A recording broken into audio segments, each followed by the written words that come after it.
Welcome back from that commercial break.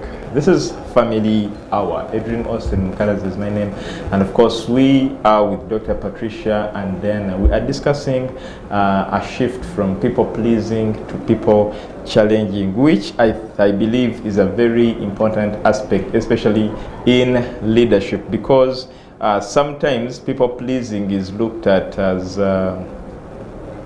trying to win people's hearts, but also some others interpret it as cheap popularity. I mean, people have a lot of, and at the end of the day, people take you for granted. And so that now becomes a question into your leadership. But we are looking at how you can shift from people pleasing to people challenge, because it is only when you try to challenge people that you'll help them grow, that you'll help your teams grow stronger and important. Now, then, before the break, Doctor actually was sharing with us some of the things that helped her shift from pleasing to challenging. But from this, we have what we call criticism. And this is something that people don't want. Yet sometimes in challenging, constructive criticism is really very important. But share with us the importance of this criticism and feedback, especially in the shift from pleasing to now challenging. You've introduced a new word, constructive criticism. That's a bit on the periphery. It's true. Nobody likes to receive positive criticism or critiqued, or likes to be critiqued. I think that's the softer word. Nobody likes to be critiqued, and I think I've shared this before. It's very difficult, and I think for everybody in the marketplace, when it comes to KPIs, it's difficult. You hear some truths that may not even be truths. They may be facts that are very hard to hear, and some of them are biased, because human beings are biased. We carry a bias. We could carry a bias because of our tribe. We could carry a bias because of upbringing. We could carry a bias for many different reasons. So even unless you have a mature leader giving you, going through KPIs with you, it's very easy to reject the idea of positive criticism or critiquing. But how are you able to take it in? I think how you can deal with it is, one, you need to learn to receive that criticism when it comes. It's a difficult thing for every human being. Nobody can say that they enjoy it, no matter how high you get in life. It's why I think I marvel at the president. I think he does not read social media, because half the time when I see people's outbursts, I wonder, does he care enough to read this? I cannot imagine being a subject of that level of critiquing and still being able to do what I do. I think I would be extremely distressed. I'd need counselors on call every single day to just talk me through, because the small situations I face in life make me feel that I can throw in the towel. And I think how do you shift or move from there is to learn to deal with the negative emotions that come.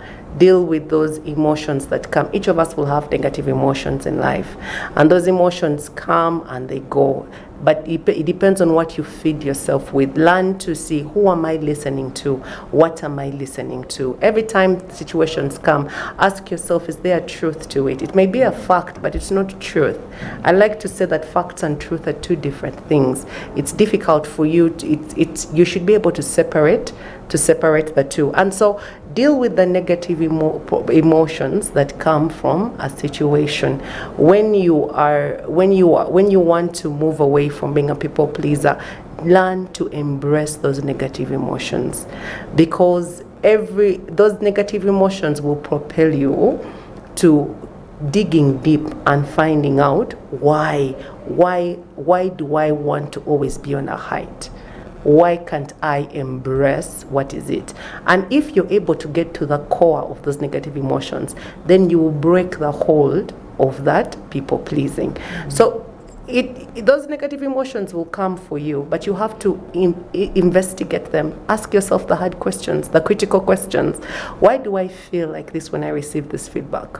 What does it really make me feel? I facilitated a workshop recently, and we were discussing change, and people were giving their experiences they are faced with in change.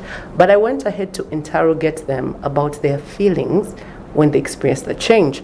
By now many people are losing jobs all over the country. It's a difficult season. And as people go through this season, you need to interrogate that, because you help people focus and look at the feelings that they're undergoing, and then they know how to move forward. It's the same with people pleasing. When you're able to embrace those negative emotions and interrogate them to the foundation, then you're able to move forward. The other is also to recognize the relationship problems that you have. Now, there is no smooth relationship in life. I don't even think the one with God is smooth.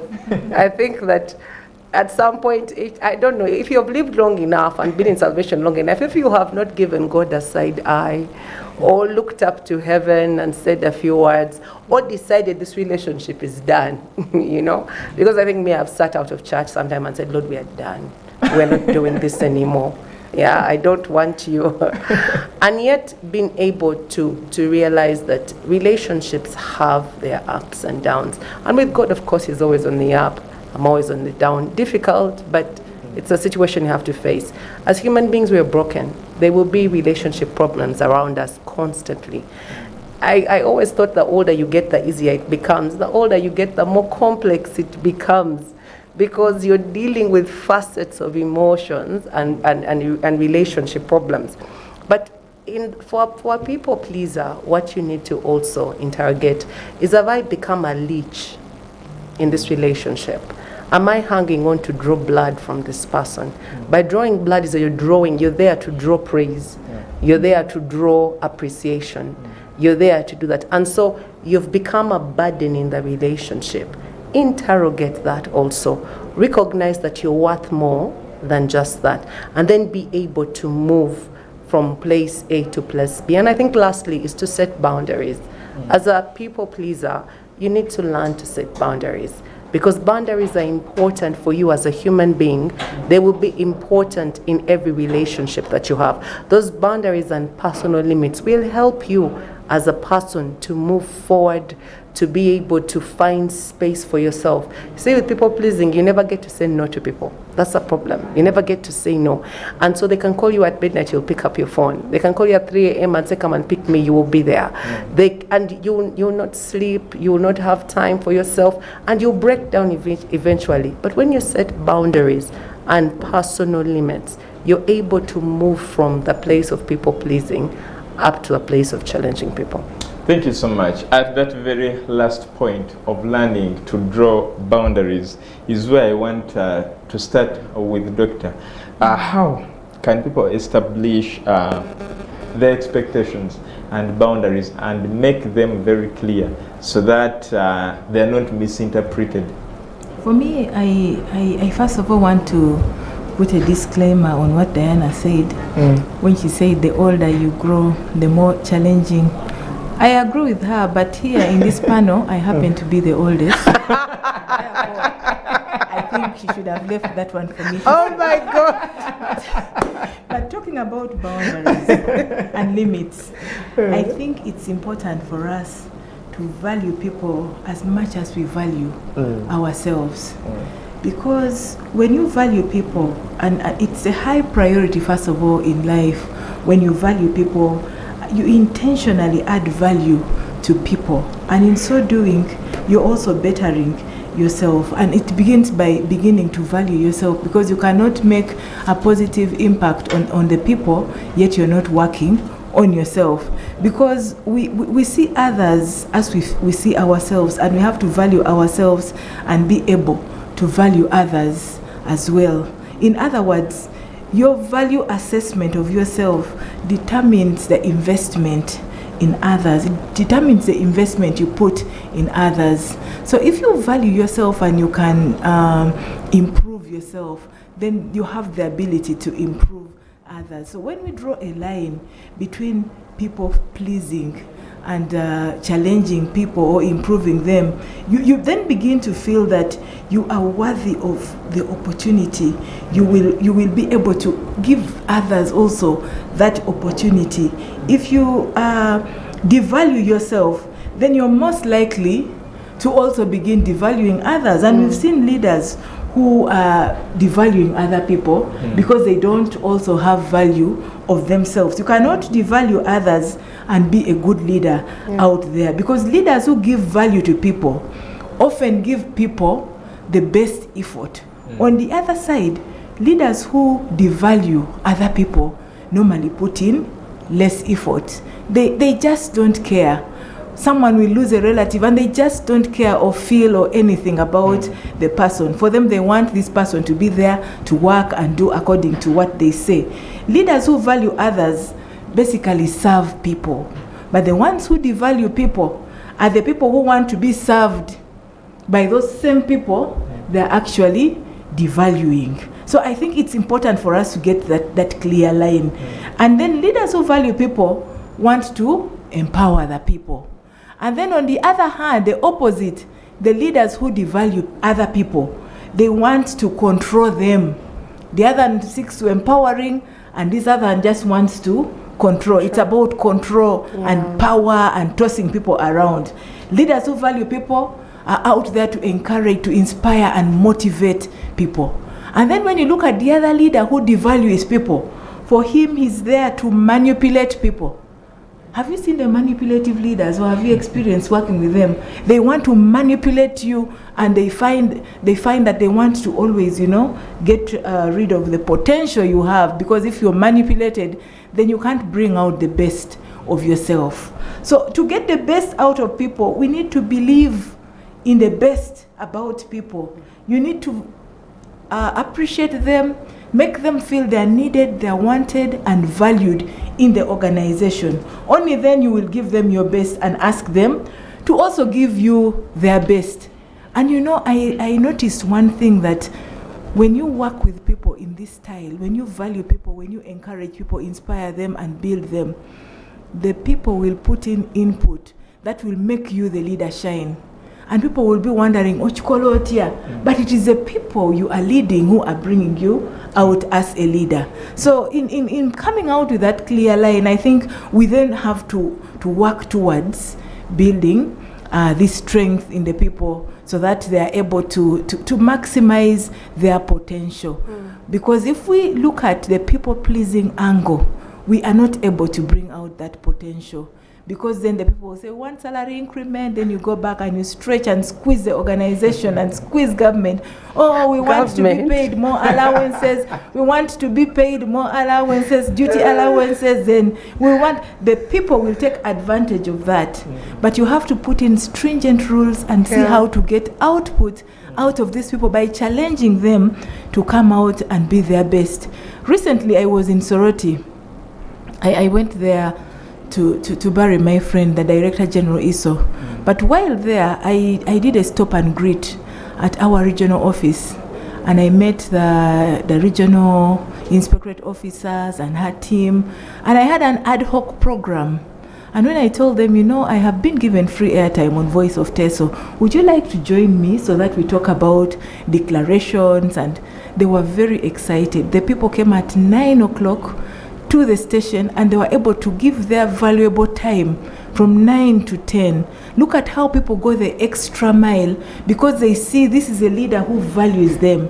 And after having a short meeting with them the following day, I heard that they were now in Kaberamaido having constructive dialogue with the people on our tax strategy. And I was so impressed. I was like, hey, so these people, when you inspire them, encourage them, they go the extra mile. So it is very important for us to get that distinctive line between pleasing and challenging. And when you challenge them, then they bring out the best in them, and they can be able to maximize their potential and even make you the leader better through their work and good outputs. Yes. Thank you so much, Doctor. Then I'll still get back to your earlier submission, where you talked about asking yourself, that hard question. But in asking yourself that hard question, why is it even important, especially in making that shift from being this people pleaser to now the challenger? In asking yourself the hard question, you're trying to get to the root of the problem. And if you can get to the root of the problem, then you're able to diagnose yourself and then move past that decision, move past that place. Because when you ask yourself, why do I have this? Why do I want to always have people on my side? Why do I feel the need to have people around me, a tribe of people that I control? Why do I feel the need to want to change things in my favor when they don't work in my favor? And if you can interrogate those things, including the emotions, what you're looking at is telling yourself, I need to find the root of my problem. What is the root that makes me the way that I am? Is it that I have a low self-esteem? Is it that I have a challenging situation that has shaped the way I view life? Is it a family issue that happened that has shaped me, or circumstances that happened that shaped me? Is it the fact that I don't feel secure in life? If you can interrogate the problem and diagnose it accurately, then you're able to now work towards the place where you're not a people pleaser, but you become somebody who challenges the status quo. Now, this is the last one for you because I want to leave that corner at once. Still under asking yourself that hard question. I know Dr. also has at the other side of a hard question that I will come for, but we also have that tough conversation with yourself. A meeting where you're the chair, you're the members present and absent, with apology and without apology. I mean, and why is it important for such a reflection, especially in the shift? That's a very interesting, because you have to be very self-aware to even get to that place. Rarely are people self-aware where they can have a meeting with themselves. But as I've done, I've told you it's my culture to go away on retreats, quarterly retreats in the year, shut down everything, shut down the phone, shut down access to myself, take some time away in a quiet place, retreat. And I usually say, God, it's me and you. It's now time for us to do business. We don't have time for the outside world. And I take that, and I recently had one last weekend, because I schedule them quarterly. Those are times not to go and seek God for people, but to seek God for myself. And they all have different things. End of the year, it's more or less an evaluation. Throughout the beginning of the year and the year that I'm entering in, it's sort of an end of a season and a beginning for me. But the reason you're able to do that is because you become self-aware as a leader. One of the things that makes you extremely a good leader is the ability to be self-aware, to know when to step back and when to engage. So if you're able to sit down and say, I need to have a conversation with myself and do a diagnosis, it's because you're willing to be, because you are a self-aware person. Now, when you get to that level and you're able to have those conversations, you've passed the hard part that you have secluded yourself. You're not the part where you need to be honest with yourself. It's difficult many times to be honest with yourself, because you will always have a reason for why you did what you did. So you're still your lawyer in that situation. You'll always have a reason for why you felt that way, because you're judging yourself by your intentions, and people are judging you by your actions. And that's why we judge people. We judge them by action, but many times when we judge ourselves by our intention. And that's why they say it's God who knows the intentions of a man's heart. So when he judges, he does not just judge the facts, he judges also the intentions. That's why something may be annoying to you, but when God looks at the intention of the heart, it might get that person off the hook. And so when you're having that conversation with yourself as a person, you need to put the shoe on the other side of the foot and be able to say, without me thinking so much about the intention, how are people are most likely to perceive what I'm saying? Why do I do the things that I do? And when you are able to diagnose that in its intrinsic nature and visit that place where it started from, then you're able to begin to carve steps forward and say, Now I'm going to create boundaries. Now I'm going to be able to not remove these people from my periphery. Now as a leader, I'm going to be able to have hard conversations with people. You can't have hard conversations with people unless you've had them with yourself first. And if you don't, you are in denial. And so it's good for you to have that time, and it's important as a leader, because when you're able to do that, then you're able to see people for what they are. Now you're not just judging them and saying, I think they meant this when they did that. No, you're able to say these are the facts, and how can I give a very good perspective without judging them from what I see. Your closing remarks. My closing remarks. Well, I think people pleasing is a very difficult place. And again, when I started from, people said it can be a disorder, it can be a habitual thing that you have started or you have picked on. Now, if you're able to look at the situations that made you who you are, is it low self-esteem? Is it lack of security? Is it a family situation? Is it a circumstance that put you in that area? And you're able to sit down and have time to reflect on that. You can move and create ways for you to come out of that and become someone who challenges people. It never takes away the fact that you will always desire praise, but it will come from a healthy perspective. Thank you so much, Diana. Doctor, hard conversation, hard question, tough conversation, hard question.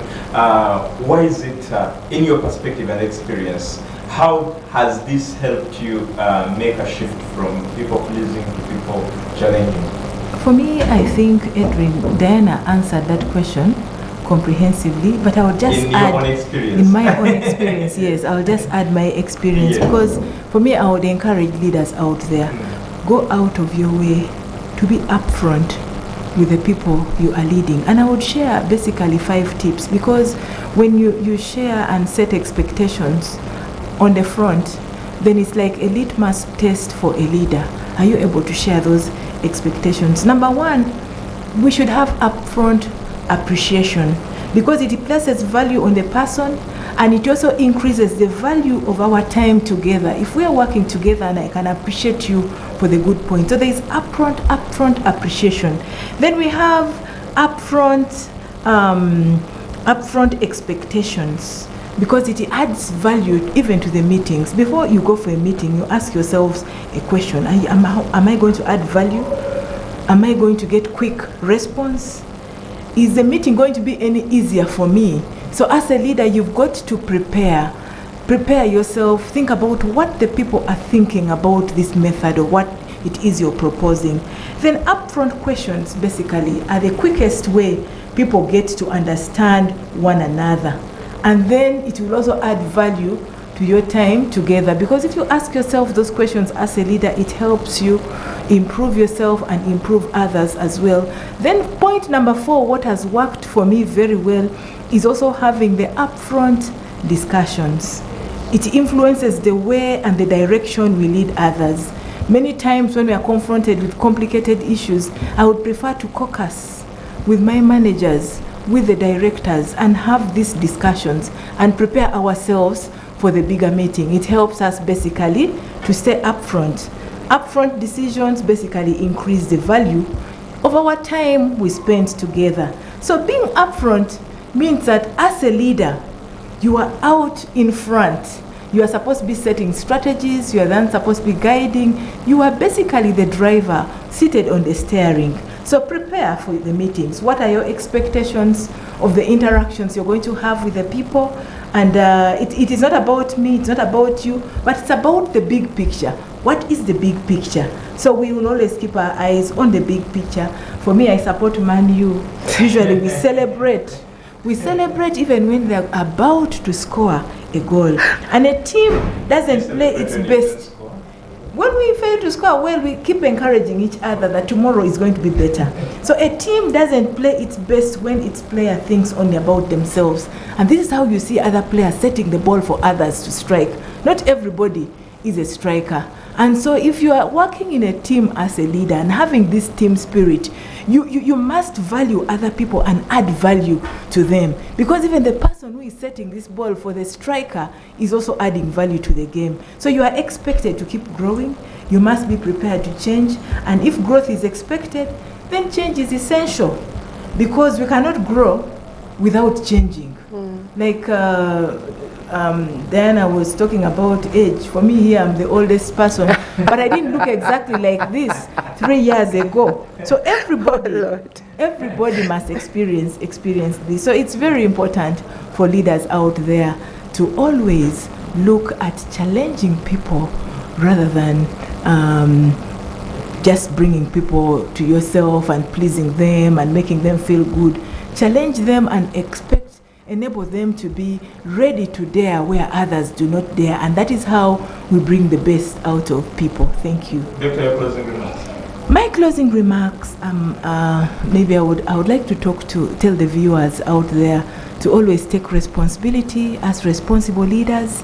Recently I was here talking about declarations. If you fall within the schedule of leaders supposed to declare under the Leadership Code Act, please take note and prepare, because when it comes to 1st March, we're going to be opening the systems and you'll be expected to log on and declare and submit your declaration of assets, incomes and liabilities to the Inspectorate of Government. Otherwise, thank you very much for tuning in and for being patient and listening till this time. May God bless you.